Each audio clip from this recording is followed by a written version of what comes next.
आखिरकार साहब का काम तमाम हो गया। अब हमने पैसे ले लूं।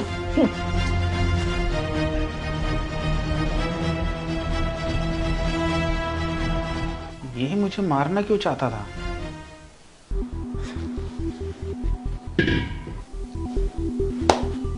देखा सीएम मैडम, आपके कहने पे मैंने माली का काम तमाम कर दिया। बहुत बढ़िया। मैडम अब मेरे 10 लाख रुपए दीजिए।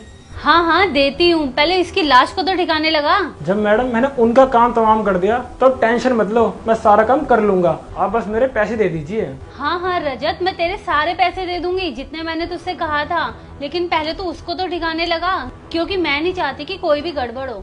मैडम जब मैंने इनको ठिकाने लगा दिया है ना तो मैं सारा काम कर लूंगा, आप बस मेरे पैसे दे दीजिए।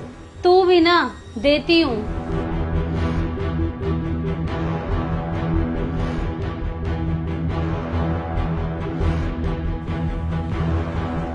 ये ले, पूरे 10 लाख है, 10 लाख जितने में हमारी बात हुई थी।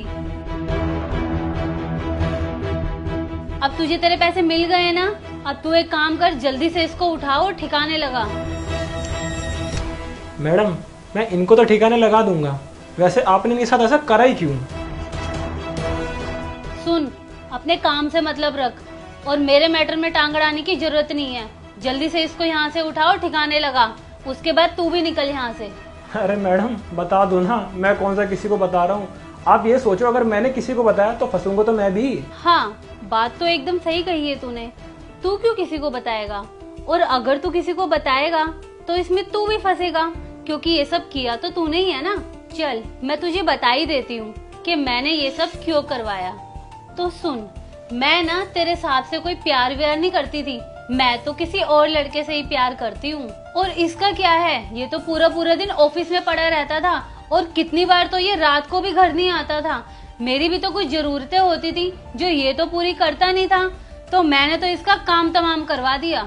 अरे मैंने तो इससे प्यार कभी किया ही नहीं था, मैंने सिर्फ और सिर्फ इसके पैसों से प्यार किया था, तभी तो मैंने इससे शादी करी थी, ताकि इसकी जितनी भी प्रॉपर्टी है ना उन सबकी मैं मालकिन बन जाऊं। अब देख, बाहर जितनी भी गाड़ियां खड़ी है और ये जो प्रॉपर्टी है और ये जो मैंने तुझे पैसे दिए, ये सब कुछ इसने शादी के बाद मेरे नाम कर दिया था। और इतना सब कुछ मेरे नाम होने के बाद तुम्हें लगता है कि ये मेरे किसी काम का है? तो फिर क्या था, मैंने तो इसका काम ही तमाम करा दिया। और वैसे भी तुम्हारे साहब मुझसे प्यार करते थे, मैं उनसे कोई प्यार व्यार नहीं करती थी। अच्छा तो ये प्लान था आपका साहब।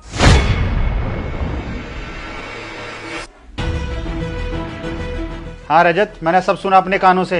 ये मुझे क्यों मरवाना चाहती थी? तुम जिंदा कैसे हो? तुम्हें तो इसने मार दिया था ना। अरे आपको क्या लगता है मैं अपने साहब को धोखा दूंगा, वो भी इन चंद पैसों के लिए? साहब का नमक खाया है मैंने, मैं उनके लिए कितना वफादार हूँ ये आप नहीं जानोगी। और जहां तक रही पैसों की बात, ये ले, अरे साहब के लिए मैं कितने पैसे छोड़ सकता ना, ये तू भी नहीं जानती। साहब ने मेरे को पाल पोस के इतना बड़ा करा, और जब आपने ये प्लान मुझे बताया था ना तो ये सारी बात मैंने साहब को बता दी थी। अरे ये प्लान आपका नहीं था, ये प्लान हमारा था। आपको क्या लगता है इन चंद पैसों के लिए मैं साहब को धोखा दे दूंगा? उन्होंने मेरे को पाल पोस के इतना बड़ा करा, मेरे को खाना दिया, मेरे को रहने के लिए जगह दी, उनके साथ कभी मैं गद्दारी नहीं होने दूंगा। अरे आप जैसी औरत की वजह से ना समाज खराब हुआ है। साहब सीएम मैडम की सच्चाई आपके सामने आ गई है, देख लो क्या करना है इनका। जब इसने तुम्हारे बारे में मुझे बताने की कोशिश की तो मैंने इसकी बातों पर यकीन नहीं किया, लेकिन इसके बार बार कहने पर मैंने सोचा क्यों ना तुम्हें एक बार आजमाया जाए। और जब मैंने तुम्हें आजमाया तो ये तुम्हारा घटिया चेहरा मेरे सामने आ गया। सॉरी सोनू, मैं बहक गई थी। मैं पैसों के चक्कर में इतनी अंधी हो गई थी कि मुझे कुछ भी समझ नहीं आ रहा था कि मैं जो करने जा रही हूँ वो सही है या गलत। प्लीज प्लीज सोनू, मुझे तुम बस एक मौका दो, मैं तुम्हें बहुत अच्छी वाइफ बन के दिखाऊंगी। क्या मैं तुम्हें माफ कर दूं?